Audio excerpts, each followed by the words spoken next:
Oke, saya naruh sendal. Sudah lah ya, sendal murah beli lagi. Aduh. Allah. Ya. Wah, ini yang saya suka dari klinik Segi Waras adalah selalu tepat waktu. Kemarin memang salah aja ini ya, muka saya jadi asu, tapi ndak apa-apa. Yang penting properti yang saya minta semua ada, bagus, berkembang, cepat, segi ya. Oke ya, halo pasien-pasienku, perkenalkan saya Dokter Ramdan ya, dokter yang bertugas di hari ini. Saya akan menjawab semua pertanyaan kalian dari mulai pertanyaan yang waras sampai pertanyaan yang membuat saya menjadi gendeng. Yo bumper yo.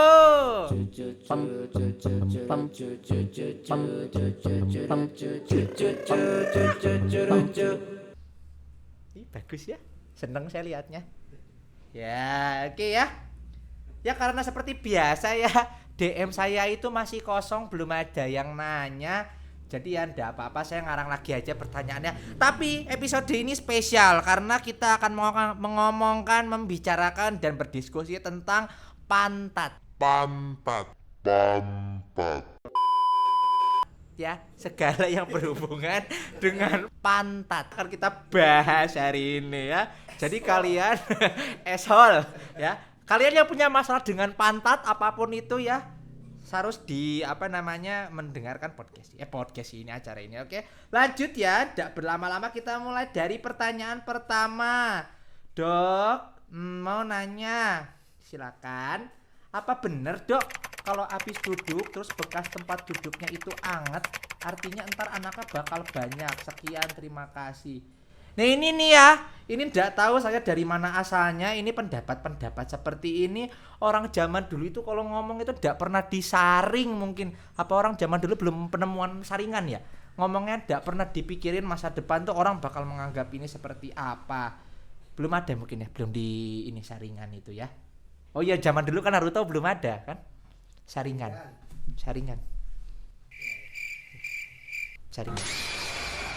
Lanjut ya, ada hubungannya ya antara pantat-pantat kalian itu dengan jumlah anak. Tapi mungkin ya yang menjadi dasarnya itu adalah ketika wanita dalam keadaan subur itu memang mungkin suhu tubuhnya itu akan naik karena berhubungan dengan pergerakan hormonal ya. Wanita dalam masa subur itu biasanya masa-masa mendekati ovulasi atau hari ke-14 dari siklus menstruasi, itu biasanya suhu tubuh meningkat. Makanya mungkin kalau duduk itu biasanya itu setelah duduk itu lebih hangat, rahimnya hangat. Tapi kan rahim jauh ya, rahim hangat, rahim sama pantat itu ya lumayan 2,5 meter lah jauhnya ya. Jauh, tidak ada hubungannya. Itu awalnya jadi premisnya mungkin itu ya, tapi tidak ada hubungannya ya. Jangan tiba-tiba cowok habis duduk, atau misalnya cewek habis duduk pantatnya, ih kamu panas, anaknya banyak ya. Jangan gitu ya, belum tentu. Oke, lanjut ya. Dok, saya malu mau nanya, hihihi, saya juga malu ini mau menjawabnya. Gak usah dijawab ya, lanjut ya. Oh enggak boleh gitu. Dokter gak boleh milih-milih pertanyaan, gak boleh milih-milih orang, harus dijawab semua pertanyaan. Aduh, susah ya kalau udah tua tuh badan pada sakit ya.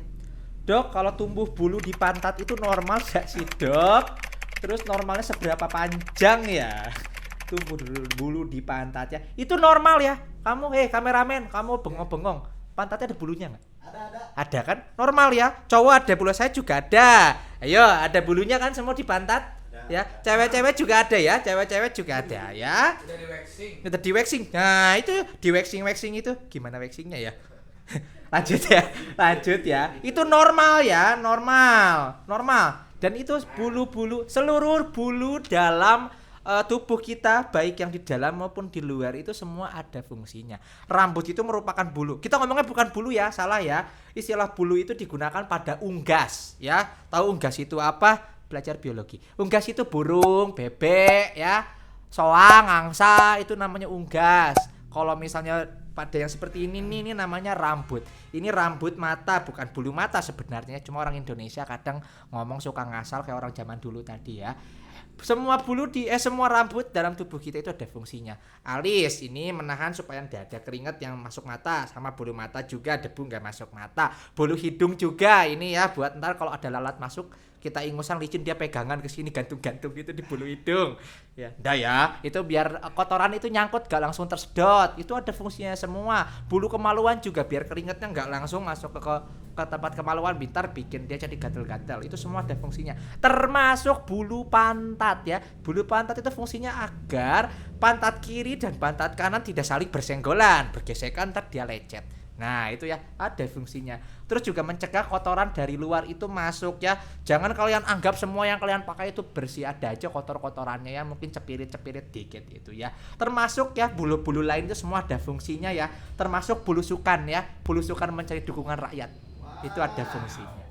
Oke lanjut ya. Ya lanjut ya. Ntar ada tukang bakso. Ya. Dok, saya punya ambeien nih dok. Aduh kasihan ya. Terus kata teman-teman saya katanya harus dioperasi. Teman kamu dokter apa bukan? So tau banget tiba-tiba harus dioperasi. Udah nggak apa-apa. Saran ya. Harus dioperasi. Apa bener dok? Ya ini jawaban singkatnya adalah tergantung kelasnya ya. Kelas 1, kelas 2, kelas 3 atau VIP. Tidak seperti itu ya, bohong. Tergantung kelasnya. Yang namanya ambeien ya, wasir atau bahasa medisnya itu adalah hemoroid ya. Itu ada tingkatan-tingkatannya, nanti ditunjukin ya. Tingkatan pertama adalah stage 1. Kita ngomongnya dengan staging. Hemoroid stage 1 itu biasanya hemoroid atau ambeien yang dia hanya terasa sakit atau berdarah, tapi ketika kamu BAB, kamu berak, buang air, empup ya, itu dipegang itu tidak ada benjolannya. Kalian jangan malu ya, kalian di kamar mandi sendiri harus pegang. Ketika kerasa sakit, dicari itu ada benjolan apa enggak. Kalau enggak ada tapi kerasa sakit, bisa jadi itu namanya stage 1. Stage 2 itu ada benjolan ya, ada benjolan, tapi setelah BAB biasanya dia masuk sendiri.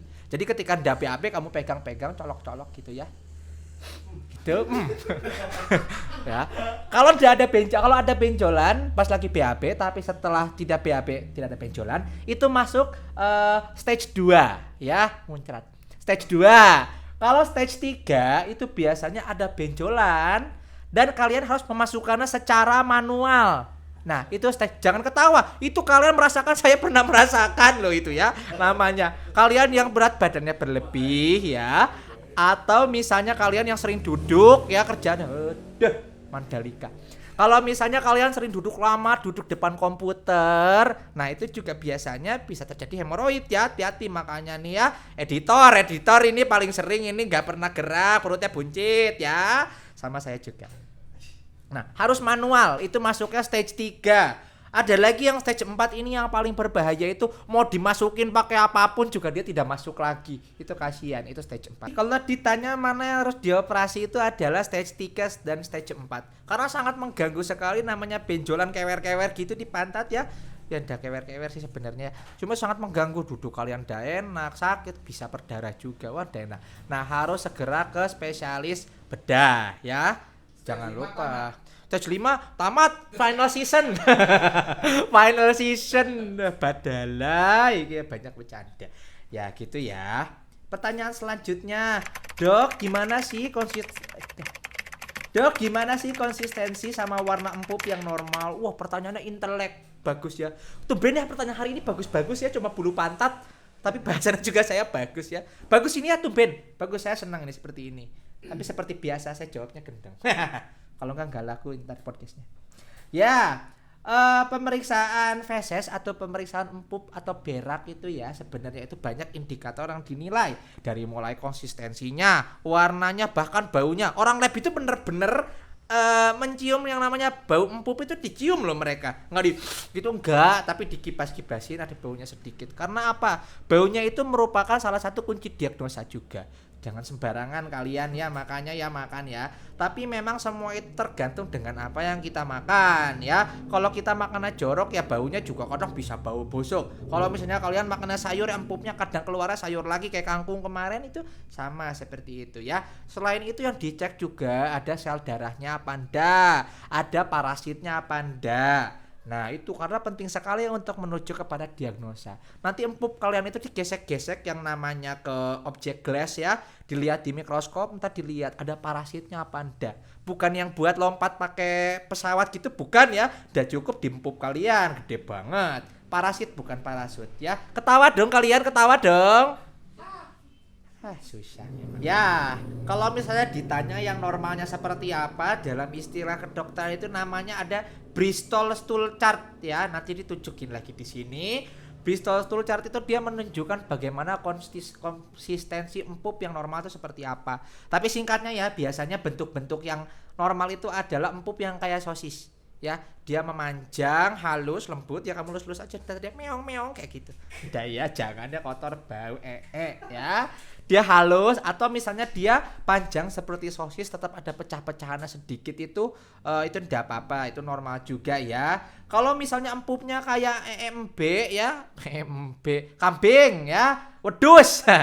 Kayak empuk wedus ya, kotak-kotak itu kecil-kecil, kerikil-kerikil keras, itu artinya konstipasi, itu kurang serat ya, harus makan serat, sayur-sayur buahnya diperbanyak. Nah, kalau ada mencret-mencret, nah biasanya konsistensi orang yang mencret atau diare itu dia cair ya, bukan cuma lembek tapi cair, tergantung dominan air atau dominan si ampasnya. Begitu ya, banyak kalau kalian ngomongin pemeriksaan feses, belum lagi parasitnya, belum lagi sel darahnya. Banyak, nanti saya buat satu video khusus mungkin ya untuk ngomongin ya, warna juga. Lanjut ya, pertanyaan selanjutnya. Ini mungkin pertanyaan paling penting ya. Saya juga sangat senang sebagai dokter ditanya seperti ini. Dok, suara kentut yang paling bagus menurut medis itu seperti apa?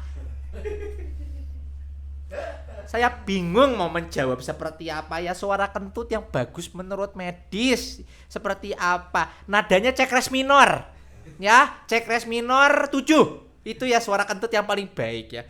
Ya tidak ada sebenarnya suara kentut yang baik ataupun lebih baik, juara 1 ranking 1, tidak ada ranking-rankingnya dari kentut ya. Sama saja semua suara kentut itu ya begitu-begitu aja. Ada yang silent, ada yang enggak. Ada mitos katanya kalau misalnya suara kentutnya itu gay. Di mana itu? Udah ya. Memang anus kita itu punya elastisitas tersendiri. Kalau misalnya kita lagi misalnya lagi kan jadi gede. Kalau misalnya dia udah kecil lagi, nggak terus-terusan gede ya. Ntar pada masuk ke situ bahaya. Ada seperti itu ya. Nah, suara kentut itu sama kayak suara kalian ngecilin balon gitu, karena dia makin kecil suaranya akan makin tinggi nadanya. Seperti itu. Bisa G-crash, C-crash minor ya, A-crash mayor ya gitu, atau D diminished ya. Lanjut nih ya. Tumben tapi pertanyaan hari ini bagus-bagus ya, udah selesai ya, bagus. Ini kalau misalnya dokter sudah selesai praktek itu kan digeser-geser gitu ya. Ini saya seneng ini. Geser pertama kali, kalau digeser sini ada dokter ya. Kalau digeser sini harusnya biasanya dokter tidak ada atau dokter pulang ya. Dokter kosa. Inilah. Wala badala.